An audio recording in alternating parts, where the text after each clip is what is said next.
Thank you for joining us today. Happy Pride Month.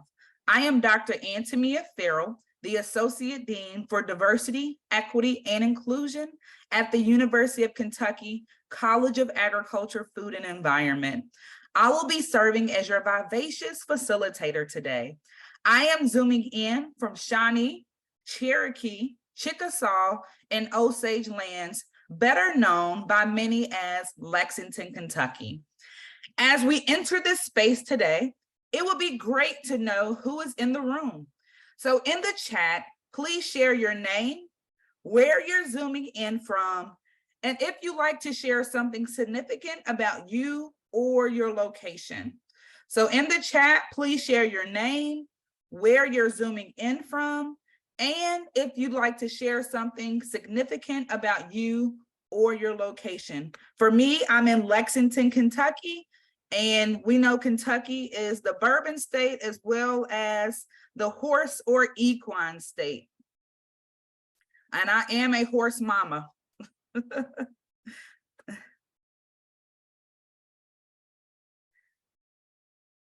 Jamie, welcome. Angie, Brenda, Rebecca, Heidi. We have Michigan, Minnesota, Washington, DC.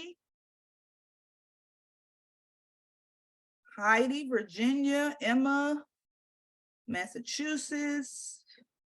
Let me see, Melissa, Washington, Liz, Virginia, West Virginia, Rita, in a smoky Washington, DC.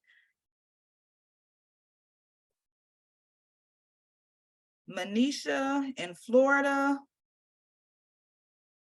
Keep them coming. Keep them coming. It's so good to see that we are coming from different parts of the state, different places of the country. Awesome, keep them coming. But before we jump into the agenda for today, I want us to have a moment of silence for those who are battling the fires in Canada, but also here in the United States as well. So can we have a moment of silence, please?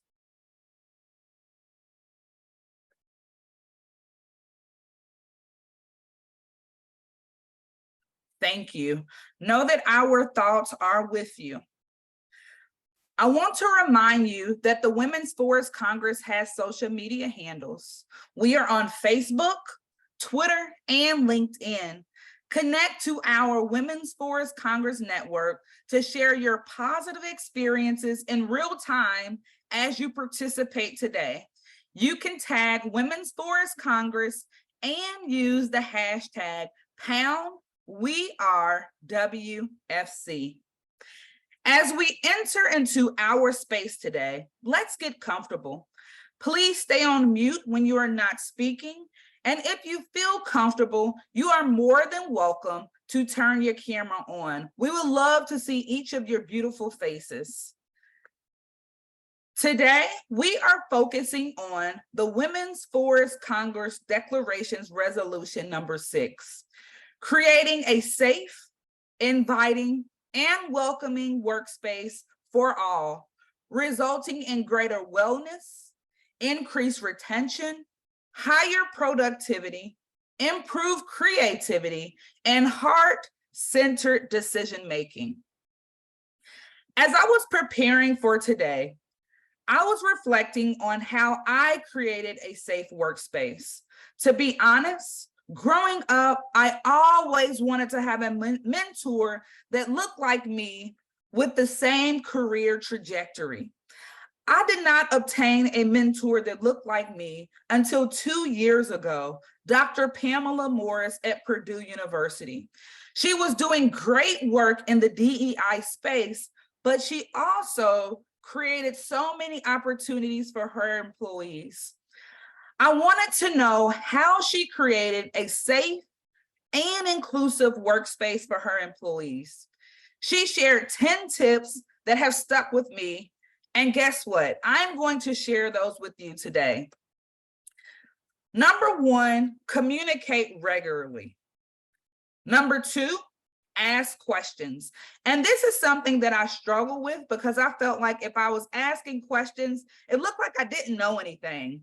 But if you don't ask questions, then you don't learn. And so now I ask a lot of questions, and I've learned a lot through that process. Number 3, invest time into your employees. And one thing that I tell my employees is that you cannot pour from an empty cup. We are in the work of service. And so if we are supposed to give to others and do for others, we have to make sure we're fulfilled as well. And so it's so important for us to go to professional development, take our time off, making sure that if you have annual leave and that time off, you work for that annual leave. So making sure that that is a priority for you. Number 4, listen to your team members. One thing I say is that you have 2 ears and 1 mouth for a reason. So you have to listen twice more than you speak. And so I really try to work on that and really be an active listener and not trying to conjure up what my thoughts are. But when I enter into spaces, I ask, how do you want me to show up for you? Are you wanting me to just listen? Or are you wanting me to give you a response or to give you a solution? And so it's so important to understand how folks want you to show up. Now, sometimes when you're a supervisor, you may have to show up in ways that folks may not want you to show up. But as a supervisor, sometimes we do have to show up in other ways. Number 5, hold yourself and your employees accountable. And so one of the things that I do is always lead by example. I tell my employees, I wouldn't ask you to do something that I would not do myself. And so it's really important for us to hold ourselves, but also our employees accountable. Number 6, show appreciation. Number 7, trust your team. And this is big because if we have no trust, we have no team. And so it's very important for us to be able to trust one another. Number 8, boost engagement in the workplace with a collaborative spirit. Number 9, be vulnerable. And this is important as well because a lot of times as women, being vulnerable may seem like a sign of weakness, but being vulnerable for me is a sign of connection. And so we have to look at vulnerability different than being a sign of weakness. And then number 10, most importantly, have fun. We are at work more than we are at home. And so how do we create a space where we're having fun? And what I say is when you're having fun at work, you don't feel like you are working at all. And so that is truly the goal, to have fun within the workplace. These tips have helped me in my personal and professional life. I hope these 10 tips give you a kickstart in creating a safe, inviting, and welcoming workspace for all. Now that I have shared what it means to create a safe and welcoming, inclusive space, it is your turn. So in the chat box, I want you to answer the following question. Share with us what creating safe, inviting, and welcoming workspaces mean to you. Share with us what creating a safe, inviting, and welcoming workspace means to you.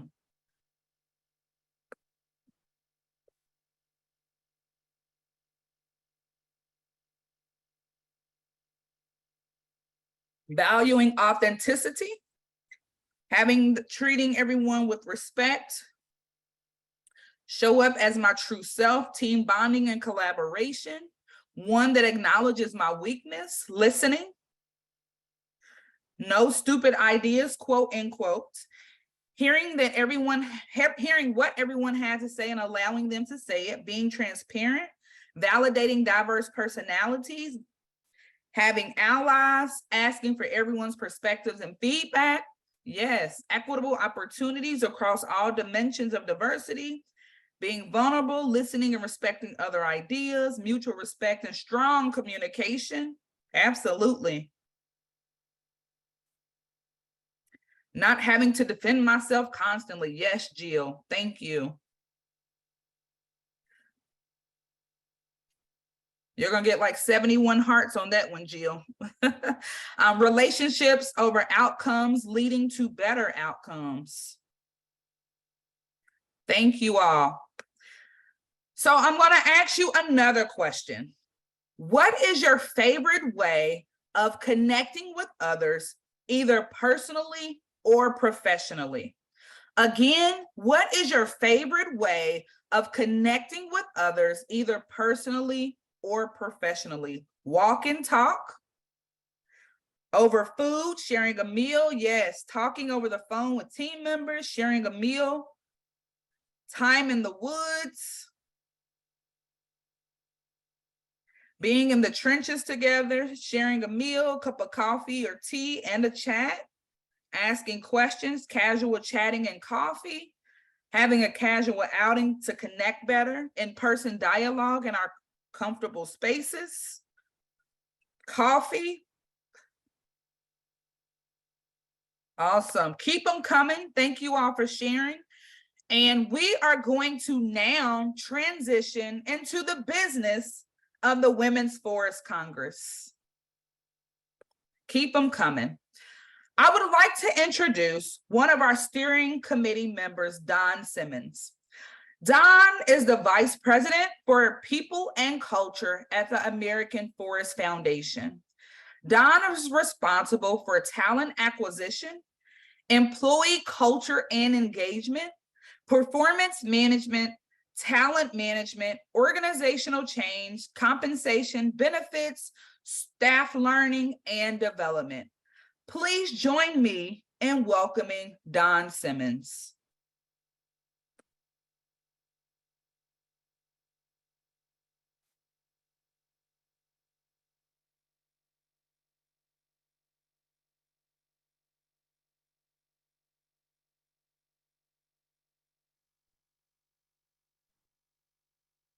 Hello, everyone.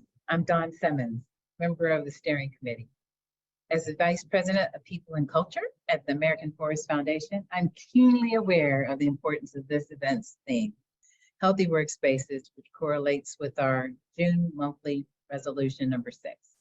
Create a safe, inviting, welcoming workspace for all, resulting in greater wellness, increased retention, higher productivity, improved creativity, and heart-centered decision-making.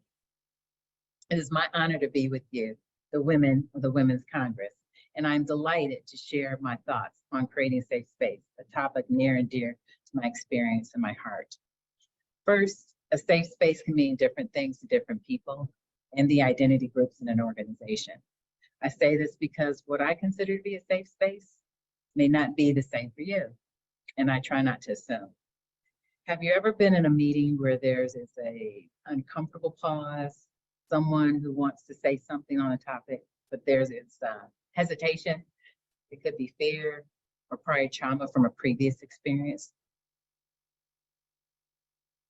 In a previous life and in past jobs, there were times when I offered valid feedback that was basically either glossed over, ignored, or berated in a meeting. I have experienced this many times. And I didn't feel comfortable in voicing my opinion, especially when there were clearly power dynamics at play. Sometimes I questioned whether I said something wrong, or did I offend someone, or would even do a self-analysis of what I could have done or said differently. The saving grace for me was that I had some stellar managers I reported to, mentors, and even colleagues that I aligned to and seek feedback on various situations I was experiencing. I deeply value this safe space to have courageous and vulnerable conversations on how to deal with the challenging situations. It wasn't easy. It took a lot for me to even reach out for help in these situations, as I really didn't want anyone to know that it bothered me or that I was affected by it. What I learned was that I wasn't alone, even if it was that I was the only Black woman in a leadership role that was majority white. Ignorance has no color and no identity group. I am not perfect. The feedback and coaching I received during these times helped me to grow in my leadership skills is important for me to encourage our future women leaders and to create an inclusive environment where employees can bring their authentic self. I try to give back in honor of the awesome leaders, mentors, and colleagues that got me to where I am today. Developing trust is essential to creating a safe space for employees. Building trust takes time and effort. It will not happen overnight, and especially when there's no trust or trust has been lost. Creating safe spaces is a part of our values at the American Forest Foundation, and we have a few other ways to create safe spaces, including one, we have monthly coffee with Rita, our CEO, to give staff the opportunity to share and ask questions about anything that is on their mind. The intention is for the meeting not to be another staff meeting, but an informal talk about topics of interest to staff. We also have several affinity groups that have formed through Slack channels, such as AFF Women, Working Moms, Black at AFF, AFF Book Club, Queero, and even a wellness channel for staff. These are just a few examples of ways we support and encourage safe spaces for employees. At American Forest Foundation, we're still a work in progress. We continually strive to create a culture of inclusion, learning, embrace diverse voices, and care for staff to feel that they can make a difference and that they can bring their whole self to work. And the Women's Forest Congress was founded under the promise of all leaders coming to the table. The Congress takes the development of future leaders very seriously and is a mainstay in everything that we do. If you're looking for ideas or have challenges, I'm here.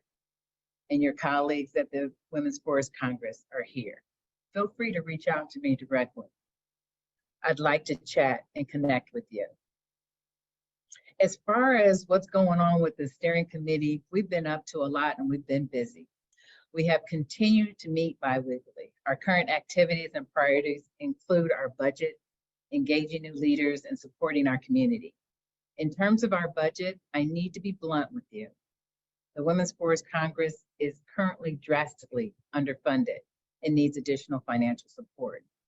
We are currently conducting administrative, logistics, and communication efforts on the barest minimum of budgets. We are grateful to the individuals and organizations that stepped up last year to support our in-person gathering, and the steering committee has reached out to our past sponsors to invite their renewed commitment and begun a concerted effort to really seek financial support for the Women's Forest Congress movement. Our goal is to continue our work this year and next with building and supporting our community and acting on our declaration in a build-up to another in-person event, hopefully in 2025. I invite you to please consider seeking support for the Women's Forest Congress through your respective organizations, or consider an individual donation if that is within your means. A sponsorship prospectus can be found on Padlet as well as our website. Every act of support helps. Also, if you would be interested in working on a development committee for fundraising, please let us know. You can reach out to Amy Duggan directly. To end on a positive note, I do want to recognize how much energy we have for this work and to celebrate and acknowledge AF and PA for being our latest returning sponsor this year. They joined my organization, American Forest Foundation, and the endowment in helping us keep the lights on in 2023. A sincere thank you. Moving to the topic of engaging our new leaders, the steering committee has had honor of reviewing the amazing credentials and personal statements of 39 applicants for 3 seats on the steering committee and 3 on the advisory council. I'm excited to share that we are nearing the final considerations for the new steering committee and advisory council members. We will reach out to all nominees for decisions in the next couple of weeks. Given the caliber and passion of each candidate, the final choices will not be easy. And we have been moved by the talent and energy within our community. For those not selected, please do not let that discourage you from being continued from continued engagement with the Women's Forest Congress.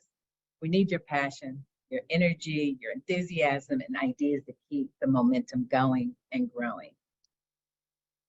And of course, finally, on the topic of supporting our Women's Forest Congress community, we continue to provide guidance for administrative and operational aspects of the Women's Forest Congress, including support and gratitude for the grassroots organizing of local regional gatherings, including recent events in Michigan and Colorado, and stay focused on the strategic plan and future of Women's Forest Congress. I speak for all my fellow members of the steering committee when I say it is an honor to be part of this historic and incredible movement. We're looking forward to seeing the future holds for this fantastic group of diverse, strong, and wonderful people who are passionate about diversity and belonging within the forest community. I hope you enjoy the rest of the gathering. Thank you. Don, thank you for sharing your thoughts on what it means to create a safe and welcoming workspace and sharing the business of the Women's Forest Congress.